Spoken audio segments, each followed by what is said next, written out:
Y a la vez que Recording in los chicos van a progress. decir hoy sí quiero al Señor, acepto el regalo del sacrificio de Cristo en la cruz, acepto que mi vida no ha sido perfecta ni lo será, pero Cristo lo ha sido y me entrega su perfección para que yo por gracia pueda tener vida eterna. A la vez que vosotros, chicos, decís eso esta tarde, nosotros como iglesia también queremos decir, y yo también. ¿Amén? Aquí estamos, no por mérito, sino por gracia, y aquí estamos simplemente para ver lo que el Señor quiere regalarnos hoy a través de su palabra.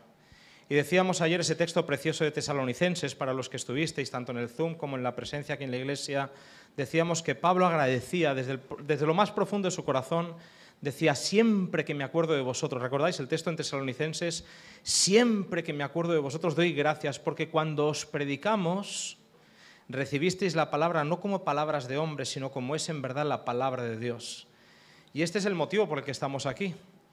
Cantamos, nos saludamos, nos abrazamos, os acompañamos, chicos, en un día especial, pero a la vez estamos aquí deseando que el Señor, a través de su palabra, nos pueda hablar. Y ojalá que las palabras, que son palabras, el Espíritu las pueda meter en nuestro corazón, no solamente como palabras, sino como alimento espiritual, que nos haga entender que Dios tiene todavía un propósito para nosotros. Si has caído, si te has equivocado, si no eres lo que te gustaría ser, si todavía estás batallando contra tu carácter, el Señor te dice, estamos a tiempo. ¿Amén? Seguimos caminando. Y aquí estamos, esperando que en la palabra podamos encontrar el alimento que realmente necesitamos recibir. Nuestra compañera, de la que no me acuerdo el nombre, pero se llama, la que ha leído el texto bíblico, se llama... ¿Cómo es? Dailén, ¿es correcto? Dailén, bonita, lo has leído muy bien. El texto nos arrancaba con un texto que ya citábamos ayer, en el que Pablo le dice a Timoteo, tú recuerda lo que siempre has sabido, no te olvides de lo que ya has aprendido, porque la palabra, la escritura, te puede hacer sabio para la salvación. Y es verdad que la mayor asignatura que tiene que afrontar el hombre, por lo menos el cristiano, es la del proceso de salvación. Es un proceso en el que día a día el Señor va levantando su imagen, o por lo menos va haciendo nosotros un proceso de transformación por el cual cada vez nos parecemos un poquito más a Jesús, ¿correcto? Sí, es un proceso en el que ninguno de nosotros podemos decir, lo conseguí. Estamos en un proceso cada día. Y hay días en los que esa imagen se refleja un poquito más visible y hay momentos en los que lamentablemente el viejo hombre o la vieja naturaleza que tenemos se muestra demasiado. Pero estamos en un proceso y el apóstol le dice a Timoteo, que es su discípulo, le dice, las escrituras, hermanos míos, te pueden hacer sabio para la salvación. ¿Y quién no quiere ser sabio para la salvación? ¿Quién no quiere ser una persona realmente en la que el Señor pueda estar haciendo una gran obra, una obra profunda? ¿Quién se conforma con ser un cristiano a medias? ¿Quién se conforma con ser un cristiano mediocre? ¿Quién se conforma simplemente con ser un cristiano los sábados? ¿Quién está dispuesto solamente a ser cristiano cuando los demás me ven? Todos queremos ser personas transformadas, ¿sí o no? A la imagen, restaurados, a la imagen del Dios que nos creó. Lo que el pecado nos quitó, el Señor por su gracia nos lo regala, y nos lo regala, decíamos ayer, día a día, de gracia en gracia, de gloria en gloria. Es un proceso constante y continuo. Por eso es tan importante, y os animo como iglesia a hacer algo que todos sabemos, y es a dedicar tiempo diario, personal, a solas con Jesús. El concepto de cerrar la puerta, y estar a solas, en intimidad con Dios, dejando que la palabra, que está escrita por hombres, pero que fue inspirada por Dios, haga una obra en nosotros. No son las palabras, es el espíritu que hay detrás de cada una de las palabras que Dios inspiró. Y lo que somos por naturaleza, las tendencias que tenemos, nuestras debilidades, pues tendencia depresiva, tendencia al mal humor, tendencia al mal genio, tendencia a la falta de paciencia. Estas tendencias que hemos heredado o que hemos cultivado a lo largo de los años, solamente en Cristo pueden ser subsanadas. Si el cristiano no lee, si el cristiano no pasa tiempo a solas con Jesús, el nombre cristiano es solamente un nombre, es una etiqueta, pero no tiene poder transformador. Pero si el cristiano se encierra a solas con el texto bíblico e invita al Espíritu que inspiró el texto a que lo inspire, a que lo transforme, entonces ahora sí, dice, toda la Escritura es inspirada por Dios. ¿Y cuál es la frase que viene ahora? Y es útil, es útil. sirve para algo. ¿Lo creemos o no? Pablo decía ayer, recordáis, no lo decía ayer, pero ayer lo decíamos, que Pablo decía en su carta: yo no me avergüenzo del Evangelio, no me da vergüenza creer en lo que creo, porque yo he probado que creer en lo que creo tiene poder para salvarme a mí.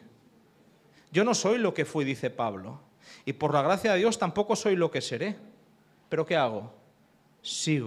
Prosigo, para ver si alcanzo aquello para lo cual yo ya fui alcanzado por Cristo Jesús. Esta es la experiencia que como cristianos pasamos cuando estamos a solas con Dios. Y tú, cuando quieras estar con tu Padre, entra en tu cuarto, cierra la puerta, quédate a solas con Él. Y lo que tu Padre ve en secreto, algún día, ¿qué hará? Te lo dará en público. Porque es esos momentos que pasamos a solas con Dios los que marcan la diferencia en nuestra vida. Y decíamos ayer con Sheila, hablábamos un poquito ahí fuera y decíamos, qué cosa, ¿Cómo se nos nota los momentos en los que nos desconectamos un poco? ¿Estáis conmigo? ¿Sabéis de lo que hablo o de lo que hablamos? Parece que hay cosas que has superado, parece cosas que ya has vencido, parece que en tu vida hay cosas que dejas atrás, pero descuida un tiempo, una temporada, no hace falta que sea un mes, descuida unos días el leer la palabra de Dios y de repente todo aquello que pensabas que ya no estaba, ¡brum!, vuelve a aparecer. Así que el apóstol le dice: no descuides, Timoteo, las Escrituras, porque te pueden hacer sabio para la salvación. Tenemos tiempo para todo, pero no descuides las Escrituras. No dependas de lo que otros leen, no dependas de lo que otros creen, no dependas de lo que otros dicen. Lee la palabra, porque en la palabra, según dice la propia palabra, hay poder. Por eso decíamos ayer que el salmista, en ese salmo tan largo, el 119, en el versículo 105, dice: lámpara, lámpara, es una luz, lámpara es a mis pies tu palabra y una luz en mi camino. Y es que al final todos andamos un poco a tientas por la vida. La vida a veces nos deja un poco descolocados, ¿sí o no? Hay situaciones, hay curvas, hay circunstancias en la vida que si no fuera por la palabra no sabríamos ni hacia dónde vamos y muchas veces ni siquiera de dónde venimos. Lámpara es a mis pies tu palabra. Así que os animo como iglesia y este es el mensaje que os traigo con todo el corazón. El mensaje es: escuchad, todos tenemos acceso a la palabra. No estamos en esos tiempos en los que se nos ha prohibido. Quizás esos tiempos llegarán, pero hoy todavía tenemos la oportunidad, si queremos, de dedicar tiempo a estar a solas con Jesús. Y lo que marca la vida de un cristiano mediocre a un cristiano triunfante es el tiempo que pasa a solas con Jesús. No se trata de memorizar, no se trata de aprender, se trata de conocer a Jesús a través de la Escritura. Cuanto más lo conozco, cuanto más lo miro por fe, cuanto más aprendo a contemplar su carácter, su belleza, más voy siendo transformado por el Espíritu. ¿Amén? Así que si queremos ser cristianos de verdad, no de nombre, no de etiqueta, no de los que vienen a calentar un banco y después se van como si no hubiera pasado nada. Si queremos ser cristianos consecuentes, necesitamos imperiosamente, tanto como necesitamos respirar, necesitamos momentos a solas con Jesús. Desde el inicio de la historia cristiana, desde el inicio del invento de la Iglesia, que es un invento divino, la comunidad de creyentes que se juntan para formar una fraternidad, todos distintos unos de otros, todos con sus desafíos, todos con sus heridas, todos con sus historias. Desde que Dios inventó la Iglesia, Él dijo que sería fundacional para la Iglesia tener una base sólida en la Escritura. ¿Amén? Cuanto más estemos fundamentados en la Escritura, más difícil va a ser que pasen ciertas cosas que a veces pasan en las iglesias. Y cuando vemos la historia, vemos que contra todo pronóstico los apóstoles edificaron sobre la palabra y transformaron el mundo en poco tiempo. Cuando analizamos en la historia, vemos que la iglesia primitiva, a pesar de la persecución, se aferró a la palabra y permaneció. ¿Estáis conmigo? Es interesante que los cristianos del siglo I, que sufrieron persecución, que murieron en las hogueras, en los circos romanos, ahora están mis cuñados en casa. La hermana de Nancy, el cuñado Mari y Ricardo con las chicas están haciendo un pequeño paseo por España porque la hija ha cumplido 15 años. Sabéis que para algunos los 15 es todo un momento, ¿no?, especial. Y el regalo que ellos programaron durante años para los 15 de nuestra sobrina es un viaje por España. Ellos han estado, al aterrizaron en Roma. Ellos Ellos vinieron Buenos Aires, Roma, Roma, Madrid, ¿sí? Pero tuvieron un tiempo en Roma, tuvieron un tiempo, 8 horas, para pasear un poquito. Así que ellos que son valientes, yo no me atrevería, me quedaría las 8 horas en el aeropuerto para no perder el último vuelo. Pero ellos que son valientes agarraron un taxi y se fueron hasta el centro de la ciudad de Roma, y lo que más, por lo menos hablando con ellos, lo que más les impresionó es el Coliseo. La grandeza del Coliseo, lo bien conservado que está ahí en el centro de Roma, el Coliseo. El Coliseo es un símbolo de sufrimiento. El Coliseo es un símbolo de persecución. El Coliseo es un símbolo de opresión de un imperio que no aceptaba no solamente a los cristianos, sino a todos aquellos que eran diferentes. Pero el Coliseo nos recuerda que aquellas personas fueron capaces de morir con un canto en los labios simplemente porque se aferraron a la palabra de Dios. ¿Estáis conmigo? Estar dispuestos a morir sin renunciar a la fe solamente porque entendieron que en la palabra el fin de la historia ya está escrito. Y aunque murieran, algún día volverían a resucitar. Esto solamente lo crees porque la Biblia lo dice, porque a día de hoy tú y yo, aunque hemos visto milagros en nuestra vida, todavía no hemos visto a un muerto resucitar. Así que nos aferramos a la palabra, y al aferrarse a la palabra, la iglesia primitiva, a pesar de la persecución, permaneció. Los reformadores, esto lo hemos leído, pero ellos afianzaron, ellos afirmaron, ellos levantaron la bandera de la sola escritura, ¿os acordáis? Ahí tenéis a Lutero, a Calvino, a Zwinglio, a todos los grandes reformadores, y las puertas del infierno, tal y como Jesús había dicho, no pudieron contra ellos. Somos hijos de la Reforma, amén. Hoy somos protestantes y tenemos Biblias en las manos gracias a la osadía, a la valentía de aquellos hombres que entendieron que la palabra de Dios tiene poder para salvar a personas. Sacarlos de la oscuridad, sacarlos del desconocimiento y llevarlos a la luz verdadera que es Cristo Jesús. A través de los siglos, y esto es algo que es un privilegio, es una mochila que con gusto llevamos nosotros que vivimos en el siglo XXI. A lo largo de los siglos, Dios ha seguido hablando por su palabra, sacando a la gente de la oscuridad a la luz. Así que damos gracias a Dios, ¿sí o no?, por tener acceso a la palabra. ¿Damos gracias o no? Por poder leer en libertad historias que nos hablan a nuestra propia historia, momentos en los que nos sentimos identificados con la forma en la que Dios trató a personas que como tú y yo caemos, eran frágiles, eran débiles, y su gracia, su abrazo, su perdón nos restaura. ¿Amén? Así que nos identificamos con lo que la palabra dice, porque en la palabra de Dios, así lo anuncia Él, hay poder. En la palabra de Dios hay poder. Como adventistas creemos que la palabra de Dios está inspirada por Él. Creemos que la palabra de Dios viene de Dios. Creemos que cuando leemos los textos bíblicos, a pesar de que están escritos por hombres, entendemos que en la Escritura el mensaje de Dios se revela, se muestra, se evidencia. Esto es lo que como adventistas creemos. También entendemos que por necesidad la Biblia la escribieron hombres. Y sabemos, y algunos conocéis los datos, que fueron 40 autores diferentes a lo largo de 1500 años los que escribieron. Pero aunque fueron hombres con su personalidad, con su estilo, algunos en arameo, otros en hebreo, otros en griego, aunque eran diferentes personas, entendemos que hay una coherencia, que hay un mensaje que trasciende épocas. ¿Estamos juntos? Así que no es solamente un texto del pasado, no es solamente un libro de historias, no es solamente un libro de dichos populares, no es solamente un libro de proverbios, no es solamente un libro en el que me habla de los reyes, ¿no? de Saúl, de David, de Salomón, de Roboam, etc. No es solamente una historia en la que encuentro datos, hay una intencionalidad, en el corazón de Dios hay una intencionalidad al revelar la Biblia para tocar mi corazón. ¿Estamos juntos en esto? ¿Cuántos lo creen? Y no hace falta que levantes la mano si no lo crees, pero esto es lo que la Biblia dice acerca de sí misma. Es inspirada por Dios, no nació en el pensamiento de los hombres. Dios utilizó a hombres con su personalidad, con su pensamiento, en su época, en el lugar en el que estaban, pero con la intención de darnos la palabra de Dios. Por eso el texto que os decía ayer y que os he vuelto a decir hoy es tan importante. El apóstol Pablo dice: yo me alegro cuando pienso en vosotros, porque cuando yo os predicaba y citábamos la palabra, no la recibisteis como palabra de hombre, sino como es en verdad la palabra de Dios.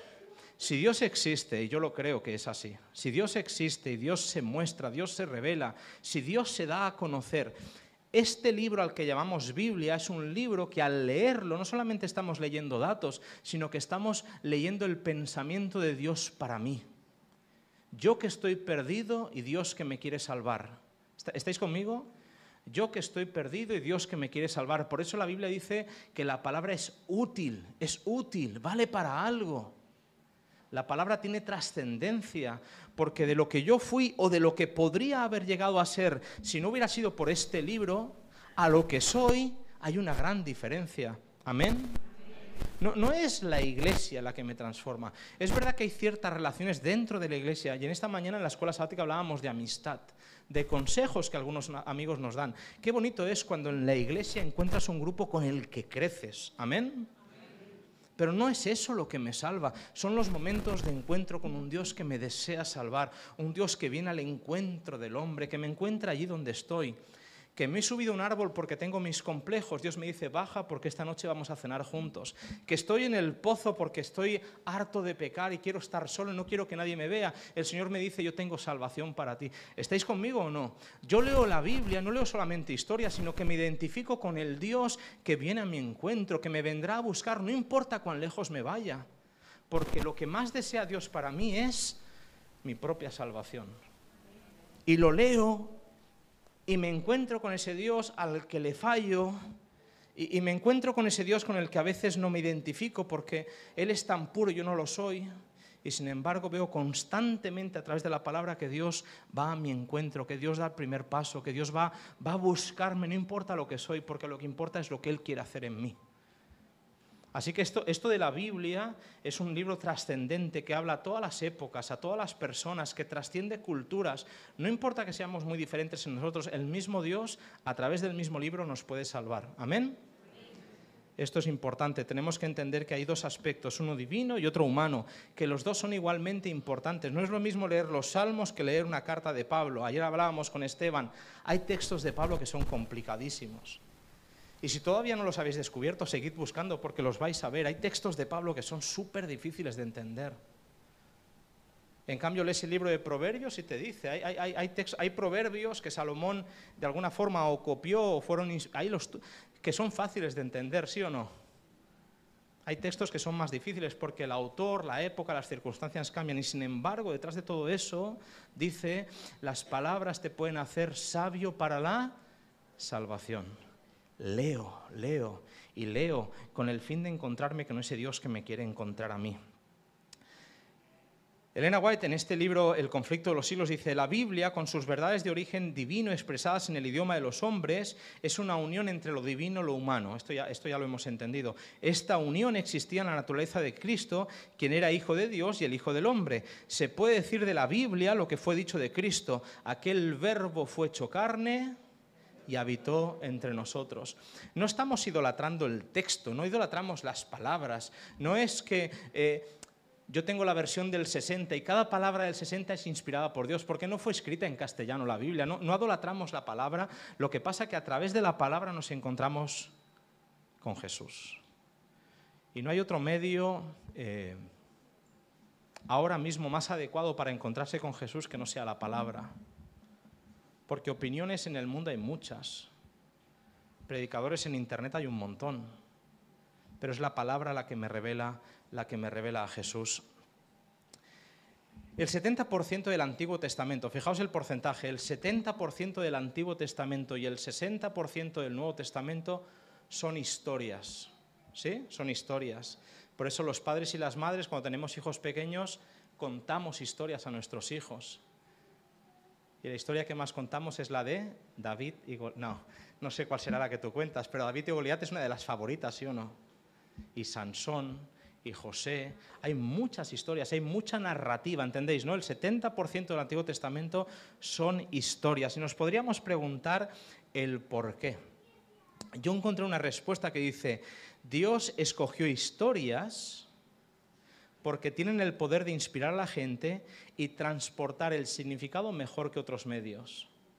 En lugar de hablar a través de conceptos, Dios habla a través de la forma en la que se relacionó con el ser humano. Así que cuando yo leo las historias de la Biblia, estoy leyendo mi propia historia, mis propios fracasos, mis propias caídas. mis propias heridas. Las historias proveen un enfoque unido para los 40 escritores bíblicos. El problema último y la solución definitiva del pecado son los mismos para todos los escritores. Fijaos que en Lucas 24-27, en el camino de Emaús, ¿recordáis? Después de la resurrección, Jesús se encuentra con dos discípulos que andan deprimidos, ¿recordáis? Se van alejando de Jerusalén. Lo que han vivido no se lo pueden explicar, no lo pueden comprender. El viernes vieron morir a Jesús y ellos no entienden porque pensaban que ese Jesús al que han visto morir iba a ser el Mesías, el que iba a redimir a Israel. Y mientras que caminan, Jesús empieza a caminar con ellos. Recordáis la historia, Lucas 24, el camino de Emaús. Y en un momento de esa conversación, Jesús les dice así: y empezando por Moisés y siguiendo por todos los profetas, les declaraba en todas las escrituras lo que de él decían. Toda la Biblia tiene como objetivo presentarme a Jesús. ¿Esto lo creemos? ¿Esto lo consideramos? No son historias sueltas, no son relatos caprichosos seleccionados por escritores que no tenían idea de lo que estaban haciendo. Dios inspiró todo lo que inspiró para que nosotros pudiéramos conocer un poquito mejor el plan de redención. Hubo un momento en el que el pecado nos alejó de Dios. Dios quiere restaurarnos y llevarnos a donde nunca tendríamos que haber dejado de estar, y todo eso es posible a través de Cristo. Toda la Escritura nos habla de Jesús. Toda la Biblia nos habla de Dios. Hablando con Sheila ayer le decía: Sheila, hay una frase que no he dicho hoy, pero te la voy a decir esta mañana, y es la siguiente, y te la dedico de forma especial. La única forma de redimir una historia rota es insertarla en una historia más grande. Qué bonito es esto. Esta es la intención de la Biblia. Tú con tus caídas, tú con tus heridas, tú con tus malas decisiones, tú con tus cicatrices, tú con tu pasado. La única forma de restaurar una vida rota es insertar esa vida en una historia un poquito más grande. Y Dios es lo que hace. Dios agarra la historia en la que Él es el protagonista y te incluye a ti, te abraza a ti, te da la bienvenida a una historia que es mucho más grande que tus propios fracasos, que tus tendencias, que tus momentos de debilidad. Dios te abraza y te dice: caminemos juntos. Caminemos juntos. La única forma de redimir una historia rota es insertarla en una historia que es mucho más grande, mucho más trascendente. Cuando leemos la Biblia, podemos ver nuestras propias tentaciones, nuestras propias caídas, nuestra salida de Egipto, nuestro cruce del Jordán, nuestras idas y venidas por el desierto, nuestro exilio. Jesús abre nuestros ojos y nos limpia. Amén. Por eso la Biblia dice: y toda la Escritura es inspirada por Dios. ¿Y cuál es la frase? Y es útil. Así que te pregunto, ¿te ha servido a ti para algo la Biblia? ¿Eres mejor persona desde que la lees? ¿O eres más insoportable, más pedante, más antipático, más orgulloso? ¿Te crees mejor que los demás? Toda la Biblia es inspirada por Dios, es inspirada. Dios la respiró, la Biblia. ¿Amén? Dios tenía un propósito para la Biblia y es útil. La Biblia sirve para algo. La Biblia tiene poder y es útil. Esta palabra que a mi hermanita no le salía, redarguir, ¿sí o no? Para animar, para instruir, para corregir. La Biblia nos dice incluso aquello que nosotros no queremos escuchar. ¿Estamos de acuerdo o no? Cuando estás enfadado, la Biblia te dice: no vale la pena estarlo. Cuando tú crees que tienes razón, y probablemente la tengas, en el orgullo de tener razón a veces te distancias de tu hermano, y la Biblia te dice: no vale la pena. La Biblia nos dice incluso aquello que nosotros no queremos o no estamos preparados para escuchar, porque la Biblia es, ¿cuál es la palabra? Útil. Útil. La Biblia me sirve. Es por eso que es muy triste pasar tiempo y no tener tiempo para leer la Escritura. Por eso es tan triste ver a cristianos que son cristianos, que aman a Jesús, pero no lo conocen. Porque no han pasado ese tiempo de utilidad con la palabra, para encontrarse con aquel al que la palabra revela, que es Jesús. Yo no puedo escuchar o yo no puedo conocer a Dios de oídas, porque eso le pasó a Job y él dijo: madre mía, ¿qué diferencia hay entre oírte o conocerte de oídas a que mis ojos te vean? Hay una gran diferencia. Si yo vivo de la fe de mis padres, si yo vivo de la fe de mi iglesia, si yo vivo de la fe colectiva de mis hermanos, pues a lo mejor me beneficio de ciertas cosas, pero ¿qué diferencia hay entre conocer a Dios por lo que los demás dicen o conocerlo por lo que tú mismo estás viendo? Hay una gran diferencia. La historia bíblica en su conjunto es la historia de Dios intentando alcanzar y salvar lo que se había perdido. ¿Estamos de acuerdo? ¿Sí? La historia bíblica en su conjunto es la historia de Dios intentando salvar y alcanzar lo que se había perdido. Y leemos un texto en Hebreos que quizás conozcáis, en Hebreos capítulo 1, y ya vamos hacia el final del mensaje, pero fijaos lo que dice Hebreos capítulo 1, en los versículos que ya los conocéis, del 1 al 2. Dice así: en ese intento por salvar, ¿estáis conmigo o no? Que Dios es el que siempre da el primer paso, que Dios desea salvarnos, que cuando se le rompió la relación a Dios con los hombres, no por culpa de Dios, sino por la decisión de los hombres, Dios fue el que dijo, ¿y cómo hago? Aunque ya tenía un plan preparado, pero Él quiso alcanzar al hombre, ¿sí o no? Desde el mismo momento en el que el pecado entró en el mundo, Dios dio la promesa de que Jesús solucionaría todo. Génesis 3:15, ¿recordáis, verdad? El hijo de la serpiente, o los hijos de la serpiente, el hijo de la mujer. Esto lo recordáis. En ese intento por salvar al hombre, Dios siempre ha hecho todo lo posible por alcanzar a la humanidad allí donde está. Y mira cómo lo dice Hebreos. Dios, habiendo hablado muchas veces y de muchas maneras en otro tiempo a los padres por los profetas, en estos últimos días nos ha hablado por el Hijo, a quien constituyó heredero de todo y por quien asimismo hizo el universo. ¿Estáis conmigo? ¿Sí? La máxima revelación de Dios, el mensaje de Dios para la humanidad, el verbo de Dios, la palabra de Dios, se hace audible, se hace visible. La podemos conocer a través de Jesús. ¿Amén? Toda la Escritura me habla de Él. Toda la Biblia me habla de Jesús. Y es interesante porque analizaremos el Evangelio de Juan y lo hacemos de la siguiente manera. Mirad, acompañadme a Juan capítulo 20. Juan capítulo 20. Los que tenéis Biblias, no sé si en pantalla estamos poniéndolos, pero si no, los que tengáis Biblia, Juan capítulo 20. Fijaos, al final del Evangelio de Juan, sabéis que Juan tiene 21 capítulos, ¿sí? Si no lo sabíais, ya lo sabéis, por si algún día os toca en un concurso bíblico saber cuántos capítulos tiene Juan. Juan tiene 21 capítulos. Cuando está terminando su evangelio, cuando está terminando la transmisión de lo que pasó en esos años que Juan convivió con Jesús, él dice así, Juan 20, versículos 30 y 31. Mirad qué dice aquí. Hizo además Jesús muchas otras señales en presencia de sus discípulos, las cuales no están escritas en este libro. ¿Estáis conmigo? ¿Sí? Pero esto, lo que se ha escrito para que creáis que Cristo es el Hijo de Dios y para que creyendo tengáis, ¿qué? Vida en su nombre, ¿sí? Este es el texto con el que Juan casi termina su evangelio. Un poquito más adelante, en el capítulo 21, dirá, Jesús hizo muchas más cosas, pero si tuviéramos que escribirlas una por una, ni en el cielo ni en la tierra cabrían los libros que tendríamos que escribir. ¿Recordáis? Esto es el capítulo 21. Pero en el 20, Juan ha dicho, Jesús hizo mucho más de lo que voy a escribir. Jesús hizo mucho más de lo que voy a escribir, pero lo que voy a escribir, lo voy a escribir con un propósito. ¿Cuál es el propósito? Que creáis que Jesús es el Hijo de Dios.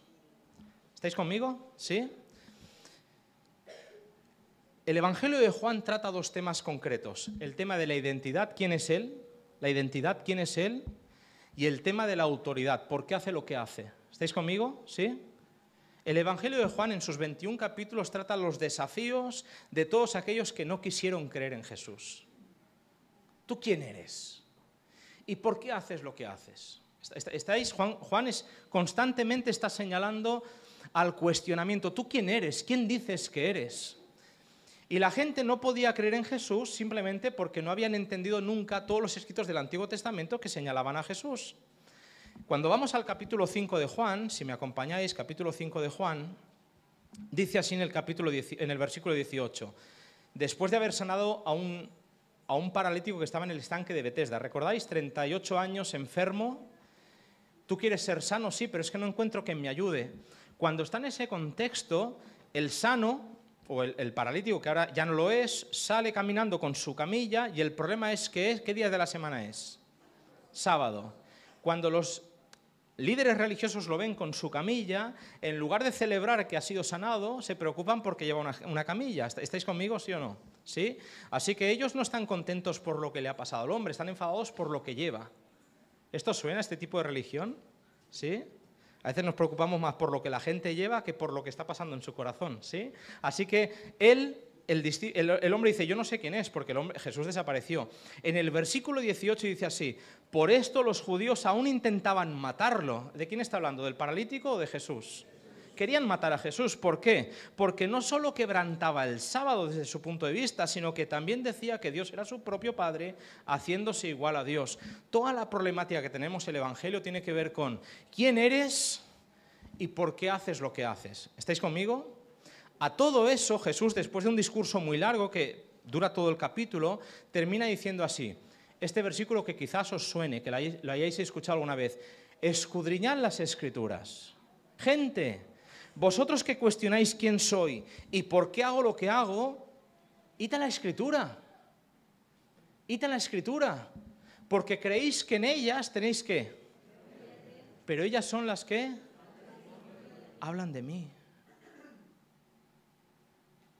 Tú puedes leer la Biblia de arriba abajo, pero si al leer la Biblia no conoces mejor a Jesús, no la estás leyendo bien. Jesús desafía, Jesús desautoriza cualquier sistema religioso que pone el énfasis en cualquier cosa que no sea Jesús. Hay muchas obsesiones, hay muchas cosas en las que a veces nos centramos y pensamos que son capital. Pero si tú lees la Biblia, de Génesis a Apocalipsis, de tapa a tapa, y Jesús no es el centro de la lectura que tú estás haciendo, estás leyendo mal. ¿Alguien puede decir amén? Dios nos habla, Dios viene a nuestro encuentro, Dios se revela, Dios se muestra, Dios se da a conocer. Y te pregunto, ¿cómo lo hace? De muchas maneras y muchas veces. Pero en el último tiempo, ¿cómo lo ha hecho? A través de Jesús. Y si yo leo la Biblia y vengo a la iglesia, pero estoy más preocupado por ciertas cosas que por conocer a Jesús, estoy perdiendo de vista el propósito por el cual tenemos la Biblia. Porque el propósito, la razón por la que tenemos la Biblia es para darnos a conocer a Jesús. Y aquí viene lo siguiente, hermanos míos queridos. Conforme vamos conociendo a Jesús por la fe, nuestro carácter va siendo transformado. Amén. No hay victoria para un cristiano en conocer datos. No hay victoria para un cristiano en conocer historias. La única forma de ser triunfador o de ser transformado es porque a través de las historias he llegado a conocer un poquito mejor a Jesús. Y es a través de mi relación con Él que yo, de gloria en gloria, voy siendo transformado. Por eso, quiero que me entendáis, toda la Escritura es inspirada por Dios. Toda la Escritura es inspirada por Dios con un propósito que es darme a conocer a Jesús. Escudriñad las Escrituras, porque ellas, que son inspiradas por Dios, son las que hablan de mí. Y Juan dice, podríamos haber escrito mucho más, pero lo que hemos escrito, lo hemos escrito para que conozcáis a quién. Y para que conociéndolo tengáis ¿qué? Vida. Porque en esto consiste la vida eterna. ¿En qué? En que te conozcan a ti, el único Dios verdadero, y a quién más, a Jesucristo al que tú has enviado. Así que la vida eterna que empieza aquí y ahora siempre y cuando nos relacionemos con Jesús. Y yo le hablo a la iglesia adventista, vienen tiempos complicados en el mundo. Ayer hablábamos con Esteban un poquito, a él le gusta un poquito más la política que a mí, he de reconocerlo, que estás más adentrado en este mundillo. Pero vienen tiempos difíciles, el mundo está complicado, ¿sí o no?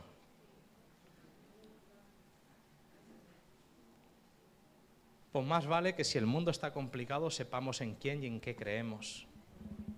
Y que aprendamos a caminar de la mano de aquel que se quiere mostrar, que se quiere dar a conocer, que viene al encuentro del que estaba perdido para poder salvarlo. Y esta es la invitación que os hago, hermanos míos queridos, Iglesia de Tenerife, Sheila y Carlos, a los que tanto quiero y a los que tanta alegría nos da, tanto a Nancy como a mí, estar aquí compartiendo con vosotros un día especial. Mucha opinión, a veces mucho ruido, pero la palabra de Dios, dice Isaías, permanece para siempre. Porque la palabra de Dios no son solo palabras. Según el apóstol Pablo la recibisteis como es en verdad la palabra de Dios. Y este título que recibe este libro, la palabra de Dios, es el mismo título que recibe Jesús, porque al final el libro de quien me habla es de aquel al que vale la pena conocer, que es a Jesús. Porque conociéndolo tengo vida, rechazándolo. Así que os animo, Iglesia, cada día, a solas, cerrando la puerta, a solas con Jesús. Que el Señor os bendiga, familia. Amén. Me parece que tenemos que cantar el himno.